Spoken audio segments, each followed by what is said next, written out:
The 3rd Heavy Brigade Combat Team has been out in the field training, working hard and making sure they're ready for their next mission.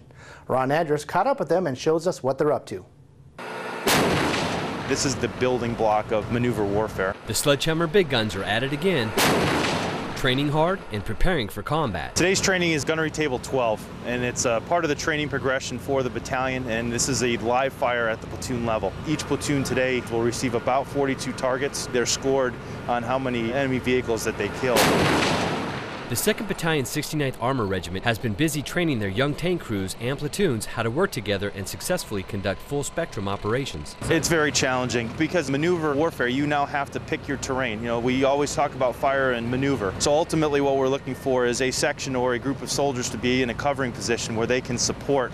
They're able to shoot and kill the enemy, which keeps their heads down, keeps them stationary, and that way it allows the assault force to maneuver to a position of advantage. That way we get to fight on our terms. During these training missions, the tankers will encounter role players, have to employ their people skills, and try to effectively leverage the situation. What they actually have to do is negotiate different tactical tasks. They will go and have conduct a key leader engagement with a local sheikh to help get intelligence. If the meeting goes well, they'll get the intelligence that they need to help shape their mission downrange. If it doesn't go well, then they go in a little bit blind, and now they've got to work more so on the fly. The key to being successful is really being flexible as a leader. A lot of the problems occur when people think, hey, I'm a platoon leader here, I'm a commander here, I'm in charge, whatever I say goes, and they don't take into those people's considerations. Interacting with local populations can present other challenges for soldiers who don't know exactly who the enemy is. What we're also trying to do is make sure that we have the counterinsurgency threat mixed into it. So one of the hardest things the soldiers have to do downrange is be able to flick the switch from going from kinetic to non-kinetic. So at one point they've got to be working with locals. They have to have their personality and their demeanor is such that they're welcoming to information, that they show that we're there to help. But then the second thing, as soon as they're engaged by the enemy, they've got to be able to flick that switch again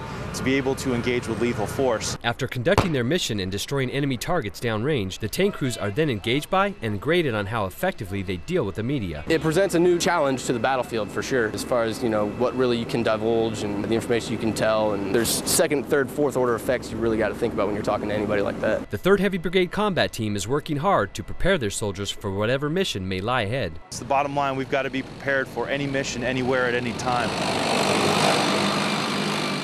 Andruss, Fort Benning TV.